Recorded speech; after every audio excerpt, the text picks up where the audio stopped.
Matius pasal 4 ayat 18 sampai 22, seorang murid itu adalah seorang yang mengikut. Nah, mengikut aku, mengikut Tuhan Yesus.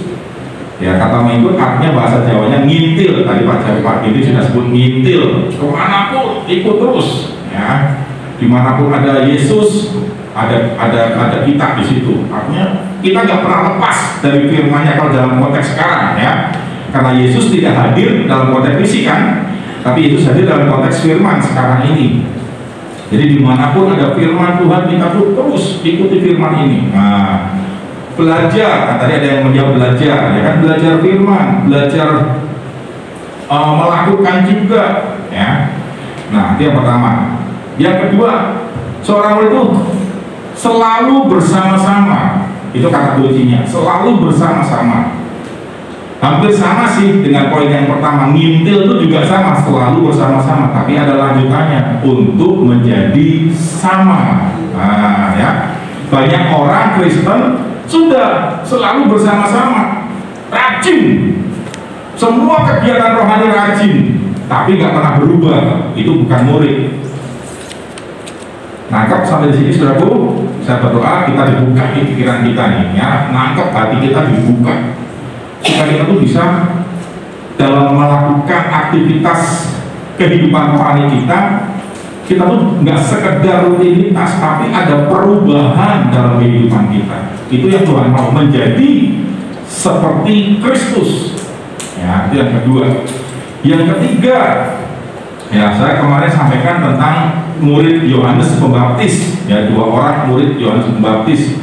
Yang satu bernama Andreas, ya, tapi yang satu nggak disebutkan, tetapi ada indikasi itu adalah Yohanes, ya, bukan Yohanes Pembaptis, tapi ada lagi Yohanes yang kemudian jadi Rasul Yohanes itu, ya, ada indikasi ke situ. Nah, ketika ketemu Yesus sedang berjalan, Yohanes Pembaptis bilang, itu anak domba Allah yang akan menyelamatkan semua manusia. Nah, akhirnya 2 orang murid Yohanes Pembaptis ikut kan?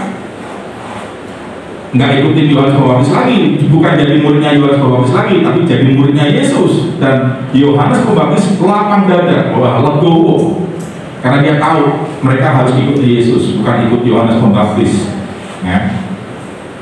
Lalu mereka bertanya kepada Yesus, "Guru, di mana Guru tinggal?" Ketika Yesus bertanya kepada murid ini, "Apa yang kamu cari? Kamu cari apa ikut aku? Kamu mau apa dari aku ikut aku ini kenapa?" Mereka bertanya, "Di mana engkau tinggal, Guru?" Nah, jadi yang dicari adalah tempat tinggal. Murid ini ingin tahu tempat tinggalnya Yesus di mana. Kenapa? Karena 2 orang murid ini tahu tempat tinggal Yesus itu berarti ada sesuatu kehidupan pribadi Yesus. Rumah, tempat tinggal itu tempat kita pribadi, private. Nah, jadi 2 orang murid ini bisa melihat langsung kehidupan Yesus, dan dia bisa mencontoh, bisa meneladani kehidupan Yesus. Artinya apa? Murid ini senantiasa mau tinggal bersama dengan Yesus. Nah, itu adalah murid. 3 jawaban itu, ya, yang intinya adalah itu. Amin, saudaraku. Dan yang terakhir, yang keempat, seorang murid itu harus berani membayar harganya, ya kan? Ada harga yang harus berani dibayar, dikeluarkan oleh seorang murid. Kalau kita mau jadi murid Kristus, tapi kita nggak berani bayar harga, contoh mau ibadah aja males, nggak berani bayar harga, mau baca firman aja males, nggak berani bayar harga, ya gimana bisa disebut murid? Nggak mungkin. Sekalipun sudah rajin ibadah, tapi sudah bukan murid. Bukan murid. Ingat, orang yang bukan murid, pribadi orang Kristen yang bukan murid, kemungkinan besar, ya, ini kita bicara tekstualnya, ya, itu tidak diangkat. Bukan untuk menghakimi, bukan saya ahli surga, bukan. Tapi secara teks, ya, beda lagi kalau ada kasih karunia Tuhan, saya nggak bisa ngomong, itu kedaulatan Tuhan, ya kan, sama seperti penjahat di samping Tuhan Yesus yang di detik-detik terakhir mau mati dia menerima Yesus, diselamatkan. Tapi jangan kita berpikir seperti itu, saya mau jadi seperti itu, jahat dulu. nanti setelah mulai mau mati saya baru bertobat. Terlambat saudara. Ya, jangan seperti itu, jangan punya konsep seperti itu. Artinya apa saudaraku? Ya, jadi seorang murid harus berani bayar harga. Seorang murid adalah orang yang nanti akan melihat, menyaksikan Yesus turun menjemput kita. Kisah Rasul 1 ayat 11. Ya, ketika Yesus naik ke surga, sebelum naik, peristiwa sebelum Yesus naik, Yesus ngomong, kamu akan melihat dengan cara yang sama seperti dia naik ke surga, kamu akan melihat dia turun dari surga nanti. Wih, yang disebut kamu siapa di ayat itu? Murid, kan itu ngomongnya kepada murid-murid yang menyaksikan, yang menjadi saksi hidup kenaikan Yesus. Mereka lihat tuh, Yesus tuh naik, kakinya ini nggak menginjak bumi. Itu murid-murid melihat, disaksikan. Makanya kamu adalah saksi, kata Tuhan. Ceritakan tentang itu, apa yang kamu lihat, apa yang kamu dengar daripadaku. Sampaikan itu, ajarkan itu, percayakan itu kepada mereka. Utus mereka. Ini murid. Tadi yang ada berapa orang ya? Pak Ginting, Pak Lambo pertama, terus Pak Syaudri, Pak Ginting, Bu Asih dan Elis. Itu Pak. Bukan Bu Asih. Oh, bukan Bu Asih ya? Bu siapa Bu? Bu Atin. Ya, Bu Atin. Bu Asih cuma megang mic om. Cuma megang. Oke ya. Oke, berapa 4 orang ya? 4 orang. Oke, nanti kita bagikan 4 pulsa kepada mereka semua ya. Semua dapat ya. Nanti kirim nomornya yang mana, yang mau dikirimkan pulsanya. Oke, tepuk tangan untuk Tuhan Yesus. Haleluya. Nah, sekarang kita mau lihat tentang my DNA. Ya. Nah, DNA itu apa?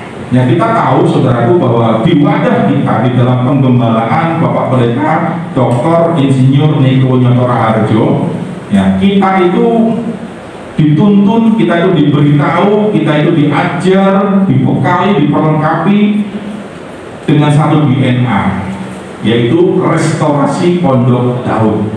Katakan sama-sama ya, DNA saya adalah restorasi Pondok Daud.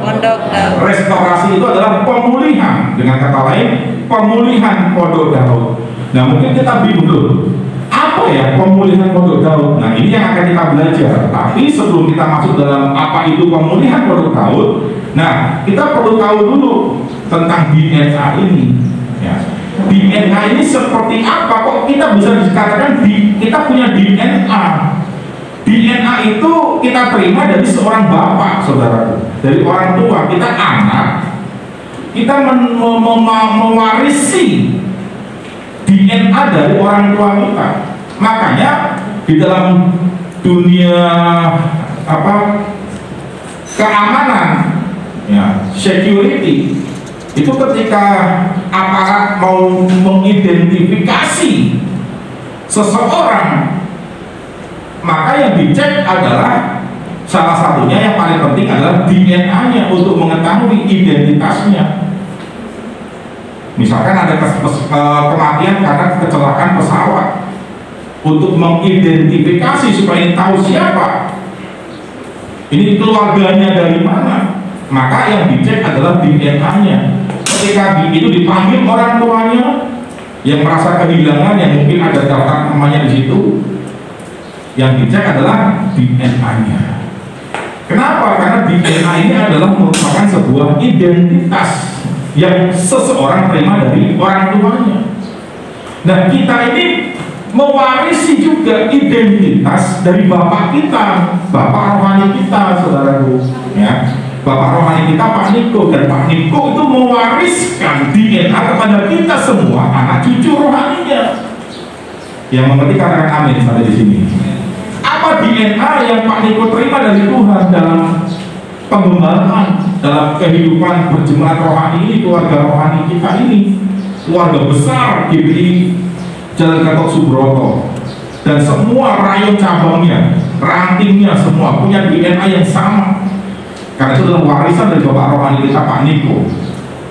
Ya, Pak Niko itu menerima satu DNA dari Tuhan secara rohani, yaitu tentang restorasi Pondok Daud, saudaraku. Ya. Restorasi Pondok Daud, di mana Pak Niko itu dipanggil oleh Tuhan pada awal pelayanan beliau dari kota Surabaya sebagai anak rohani dari Bapak Pendeta Alex Abraham Tanu Saputra. Dulu masih Betani, ya, berpusat di Surabaya. Kemudian Pak Niko diutus oleh Pak Alex Abraham untuk ke wilayah barat, Surabaya wilayah timur dan sekitarnya. Pak Niko diminta untuk ke Jakarta. Kamu jangan ke Jakarta, bangun kerajaan Allah di sana, di wilayah barat. Dan ketika Pak Niko menerima pemutusan itu, Pak Niko mendapatkan satu visi dari Tuhan. Kamu akan memulihkan Pondok Daud yang telah roboh. Waktu itu memang Pak Niko belum mengerti betul, tapi Pak Niko melangkah dengan ketaatan. Dan disitu mulai dibukakan, hari demi hari, waktu demi waktu dibukakan tentang restorasi Pondok Daud. Di mana pada waktu itu Pak Niko menerima satu tugas tentang bagaimana membangun suatu pola kerajaan Allah melalui pola yang seperti Daud lakukan. Nanti kita belajar polanya seperti apa. Jadi apa yang Daud lakukan di dalam hubungannya dengan Tuhan, nah itulah yang Pak Niko terima, itulah yang Pak Niko serap, itulah yang Pak Niko jalankan dan wariskan kepada kita, anak-anak rohaninya. Bahkan menurut Bapak almarhum Pendeta Damaris, saudaraku, seorang hamba Tuhan yang berkarisma juga, yang sangat disegani juga, yang dipakai Tuhan pada zamannya, Pak Damaris bahkan waktu ketemu Pak Niko berkata, Pak Niko, engkau adalah yang akan menjadi full timer pertama di bidang doa, pujian, penyembahan, yang sekarang dikenal dengan prophetik, saudaraku. Ya. Pak Niko berangkat dari seorang WL, saudaraku, worship leader. Dulu beliau itu seorang worship leader, tetapi sekarang bisa dipakai Tuhan mendunia, saudaraku. Ya. Dunia mengakui sekarang, bahkan namanya dipakai untuk bangunan sebuah hall, sebuah university, saudaraku. Ya. Niko Nyotora Harjo Hall, nah, bersama dengan istrinya Ibu Herwin, diabadikan, diberikan penghargaan untuk nama sebuah hall di sana, di mana belajar para mahasiswa di universitas yang luar biasa, yang terkenal, saudaraku. Nah, dan Pak Niko juga mendapatkan juga pelayanan dari Oral Roberts, ya, yang sekarang punya universitasnya Oral Roberts University, sangat terkenal di dunia, menjadi dan berpengaruh sangat luar biasa di universitas ini. Mendapatkan juga pelayanan luar biasa. Pak Niko didudukkan, istilahnya dalam tanda kutip, diminta duduk di pundan dan diminta untuk duduk di tempat di mana Oral Robert berada, kursinya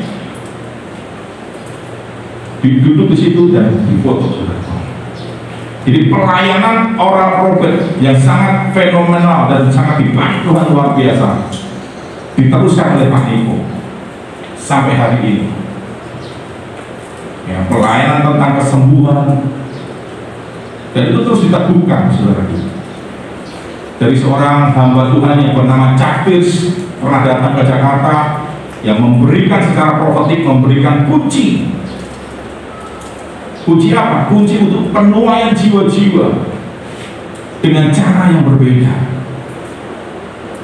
Pak Niko diteguhkan semuanya itu, dan sampai hari ini seluruh dunia mengakui. Amin, saudaraku. Ya, walaupun memang nggak mudah, untuk perjalanan yang hebat pasti banyak tantangan. Ada lagunya kan? Untuk sebuah perjalanan yang hebat pasti banyak tantangan. Pasti banyak cemoohan, pasti banyak fitnahan, pasti banyak ditekan, banyak disesat-sesatkan, banyak dipersalahkan. Nggak apa-apa, puji Tuhan, Pak Niko nggak reaksi, Pak Niko nggak merespon. Ya. Amin, saudaraku. Yang penting kita lihat buahnya. Ya, dulu beliau dikatakan khotbahnya dangkal, yang dibicarakan, yang dikhotbahkan, ya itu aja, yang memang itu visi. Seorang gembala itu kalau punya visi dia harus mengulang-ulang terus, saudaraku, menyampaikan terus sampai benar-benar kita yang mendengar itu benar-benar nangkep, benar-benar nempel. Itu seorang gembala itu kalau sudah punya visi, saudara akan terima terus tuh visi itu supaya benar-benar nangkep. Karena kalau 1-2 kali nggak mungkin nangkep. Makanya ada kitab ulangan, ya kan? Alkitab kita punya kitab ulangan. Nah, saudara perhatikan, Bapak tuh memberi identitas atau DNA. Setiap orang memiliki identitas, dan identitas ini tidak bisa kita pilih. Kita terima dari orang tua kita. Siapa orang tua kita, kita terima DNA itu. Kita nggak bisa pilih. Ya, DNA itu kita terima dari Pak Niko sebagai anak rohani, cucu rohani kita terima. Nah, kita ini ada dalam keluarga rohani. Bapak rohani kita Pak Niko. Otomatis kita akan terima DNA identitas itu. Yang mengerti sampai di sini katakan amin. Jadi saudara dan saya itu menerima warisan DNA, identitas. Identitas apa? Sebagai seorang pemuji dan penyembah. Apa identitasnya saudaraku? Sebagai seorang pemuji dan penyembah. Saudara sekarang katakan belajar kepada diri kita sendiri. Saya adalah, katakan yuk. Saya adalah seorang pemuji dan penyembah Tuhan. Nah, jadi gaya hidup saudara itu gaya hidup yang senang berdoa, senang memuji, senang menyembah Tuhan, senang membaca firman. Itu gaya hidup kita, itu DNA kita, itu pola kita yang Tuhan berikan kepada saudara dan saya melalui Bapak rohani kita, yaitu Pak Niko. Amin. Ya, ini. Nah, saudara yang dikasih Tuhan, lihat di zaman globalisasi ini, dunia ini sedang menyamakan identitas saudara supaya sama dengan dunia. Hati-hati saudara. Ya, hati-hati. Dunia ini sedang bergerak juga. Untuk apa? Untuk memberi identitas kepada kita. Identitas yang berbeda, identitas asing, yang itu sebenarnya bukan kita, tapi dunia berusaha untuk menggantikan identitas yang sebenarnya sudah ada pada kita, dan dunia berusaha merusak identitas itu. Dunia sedang berusaha untuk merusak identitas kita sebagai seorang pemuji penyembah Tuhan, sebagai seorang yang harusnya intim hidup dengan Tuhan. Tetapi dunia merusak itu. Dunia memberikan identitas yang lain, yang berbeda. Melalui apa? Melalui sosial media, melalui film-film, melalui MTV. Wah, MTV itu sangat merusak saudaraku. Orang-orang remaja, anak-anak remaja, pemuda itu banyak sekali yang digembalakan oleh MTV, oleh film-film Hollywood. Kalau saudara lihat penyanyi-penyanyi Hollywood, semua mengidentifikasikan, menyatakan identitasnya. Mereka tuh diminta, salah satunya kalau sudah lihat foto-fotonya, ya sudah lihat aja nanti di foto-foto artis-artis Hollywood, selalu yang kalau dipoto apa? Mata satu saudara, entah begini, pokoknya mata satu aja, cek semuanya. Itu gak sembarangan loh, pose-pose fokus itu gak sembarangan. Itu memang sudah mengkampanyekan, mempropagandakan Illuminati, antikris saudara. Sehingga dengan akhirnya mereka menarik dengan cara seperti itu, banyak orang-orang muda ikut. Setelah ikut apa? Setelah menyenangi, ikut jadi apa? Jadi sama.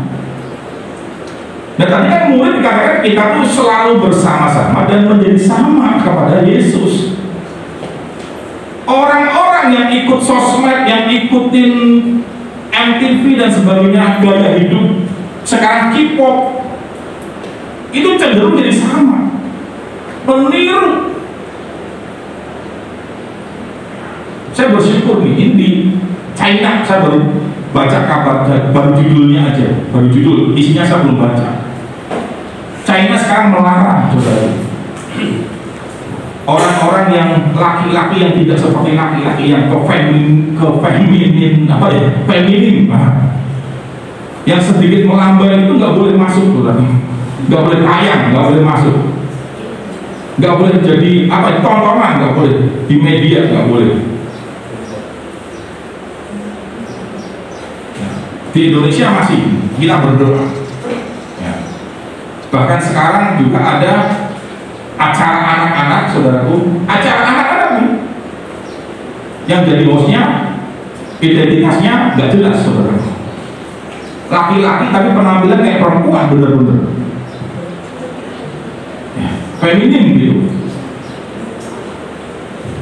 Ini harus hati-hati. Dunia sedang menarik dan memberikan identitas yang asing kepada anak-anak muda.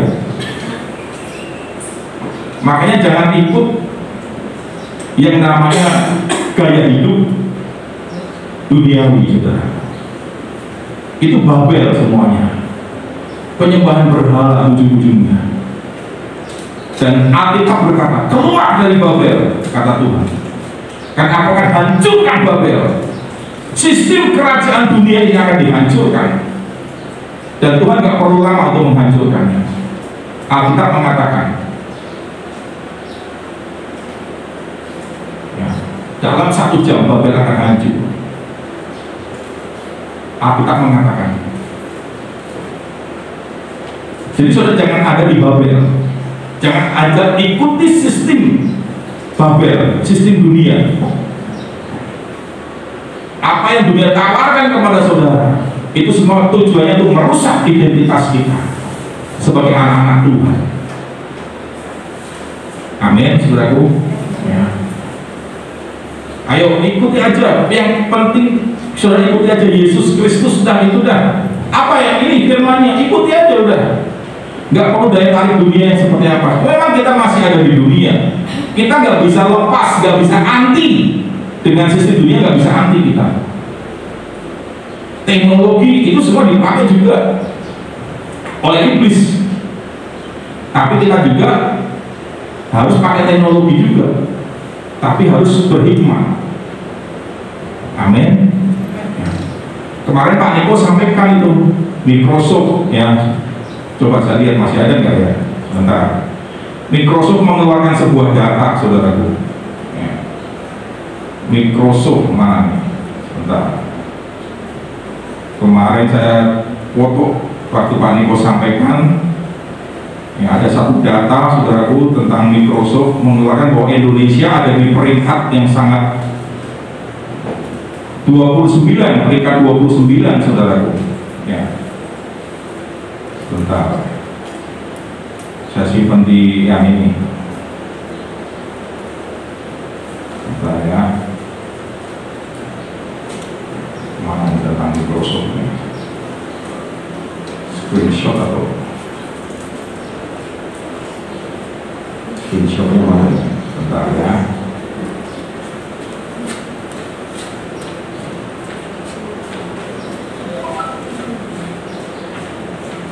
Nah, ini ya, saya bacakan.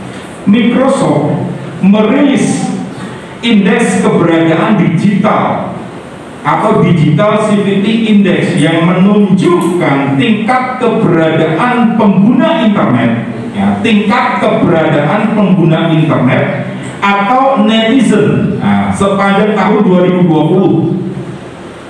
Ini data baru nih, 2020 nih. Hasilnya, ya, hasilnya dikatakan begini, memprihatinkan karena menunjukkan tingkat keberadaan netizen Indonesia sangat rendah. Apa itu? Berdasarkan laporan survei dari 16.000 responden di 32 negara antara bulan April sampai Mei 2020, menunjukkan Indonesia ada di peringkat ke-29 terburuk di Asia Tenggara. Saya percaya netizen ini termasuk di dalamnya orang-orang Kristen juga. Netizen Indonesia terburuk dalam penggunaan media sosial. Bayangkan, se-Asia Tenggara. Ini data terbaru, saudara. Kemarin Pak Niko sampaikan ini. cara bersosial media orang-orang Indonesia itu buruk sekali. Ada apa ini? Ada orang-orang Kristen di dalamnya pasti. Ini jempol-jempolnya ini loh, jari-jarinya ini loh. Apa yang ditulis, apa yang diposting, waduh. Makanya nggak heran masa itu, hari-hari itu antara bulan April dan Mei 2020, kalau saudara lihat di YouTube, waduh itu berseliweran saudaraku. Pendeta A menghujat atau pokoknya terjadi kayak begitulah. A begini nih si pendetanya, waduh di dunia, aku ngeri deh. Saya lihat juga, itu di dunia sosmed seperti itu. Buruk sekali, hati-hati. Dunia sedang berusaha menarik dan merusak identitas saudara. Dan makanya hari ini saya sampaikan berita ini. Ayo saudaraku, kita itu sudah punya DNA yang Tuhan sudah tetapkan, yaitu sebagai seorang yang harus intim dengan Tuhan melalui gaya hidup, doa, pujian, dan penyembahan, suka baca firman, suka ibadah, selalu bersama-sama sebagai keluarga rohani. Makanya kalau ada yang nggak kelihatan, aku sedih banget saudara. Aduh gimana kalau nanti Yesus datang ya, kalau nggak dalam kondisi on fire nih, nggak dalam kondisi menyala-nyala kasih mula-mula nih gimana gitu, nggak terangkat saudaraku. Dan kalau sampai nggak terangkat, saudara ngalamin masa kesusahan besar loh. Betul, ini Alkitab yang sudah ngomong. Nanti suatu hari saya akan sampaikan tentang ini, tentang bagaimana kehidupan di masa antikris. Saya pernah dapat mimpinya, karena saya sudah cerita kepada saudara. Itu saya seperti dikejar-kejar, mau dibunuh. Ketakutan sekali saya di mimpi itu, saudara. Sampai mau lari itu sampai jalan di tempat di mimpi itu. Saking takutnya. Ngeri. Orang mau mati nggak bisa mati di situ. Nggak bisa jualan. Saudara jualan apa di masa antikris? Nggak akan bisa. Kecuali saudara terima keadaan 666. Baru saudara bisa jualan, saudara bisa dagang. Tapi ketika saudara terima angka 66 itu, saya mau, saudara menghujat Tuhan. Pilihannya gimana? Bayangkan, so, apa yang mau saudara, apa yang mau kita andalkan saudaraku? Nggak ada yang kita andalkan. Ya, identitas diturunkan karena sebuah hubungan Bapa dan anak. Ya, lihat, DNA berfungsi sebagai pembawa informasi genetik atau perilaku. Ya, DNA berfungsi sebagai pembawa informasi, perilaku, gaya hidup kita itu sama seperti bapak rohani kita. Ya, DNA berperan dalam duplikasi pewarisan sifat. Sifatnya Pak Niko sebagai seorang pemuji penyembah yang suka intim dengan Tuhan, visioner, kita pun juga sama menduplikat itu. Amin, saudaraku. Ya, ayo saya mengajak saudara semuanya, ayo kita duplikasi sifat dari Pak Niko yang sebagai seorang yang intim dengan Tuhan. Pak Niko itu gampang nangis, saudaraku. Pak Niko gampang nangis, tapi dia orang yang tegas. Pak Niko orang yang tegas. Pak Niko orang yang tegas, nggak kompromi dia. Betul. Ada beberapa yang kalau sudah lihat, baca bukunya, ya baca buku tentang The Messenger of the Third Pentecost. Kalau sudah mau saya pinjemin nanti, ya tentang warisan seorang bapak rohani, kesaksian dari gembala-gembala rayon itu ada di situ beberapa orang. Itu merasakan bagaimana didikan dari Pak Niko, tapi mereka berhasil, saudara. Ya. Salah satunya gembala yang di Batam. Nah, kalau saya pernah ke Batam, itu ada seorang pendeta masih bersama dengan Pak Niko. Itu beliau pernah kesaksian. Ada di buku itu. Nanti saudara kalau mau pinjam, saya pinjam bukunya. Ya. Ayo saudaraku, ini yang perlu kita mengerti. Kita tuh harus mewarisi sifat. Makanya nggak heran kan, like father, like son, like son. Nah, ayah atau orang tua, sifatnya orang tua itu nurun kepada anaknya. Nah, kita mau buka dulu passwordnya untuk lanjut ke seri berikutnya. Ya, nanti kita akan bahas selanjutnya. Kisah Rasul 15 ayat 16 sampai 17. Ya, dikatakan begini, Kisah Rasul 15 ayat 16-17. Ini sebagai pembuka aja, untuk minggu depan kita akan lanjutkan. Kemudian aku akan kembali dan membangunkan kembali pondok Daud yang roboh, dan reruntuhannya akan kubangun kembali dan akan kuteguhkan. 17, berarti kan, supaya semua orang lain mencari Tuhan, dan segala bangsa, bukan lagi bangsa Israel, bukan lagi bangsa Israel, perhatikan ya, tapi semua bangsa yang tidak mengenal Allah akan disebut sebagai milik Tuhan. Amin. Tujuan Tuhan, kehendak Tuhan, semua bangsa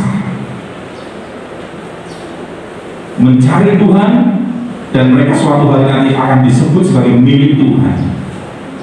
Yang tadinya keselamatan hanya untuk umat Israel, tapi karena umat Israel menolak bahkan menyalibkan Yesus, maka keselamatan itu sekarang bagi semua bangsa. Dan itu bisa terjadi melalui satu kendaraan namanya restorasi pondok Daud. Tuhan pakai restorasi pondok Daud untuk penuaian jiwa di akhir zaman ini. Ada 3 tabernakel di Alkitab: tabernakel Musa, tabernakel Salomo, dan tabernakel Daud.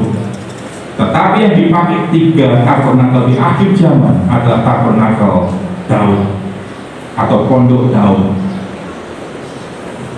Amin, saudaraku.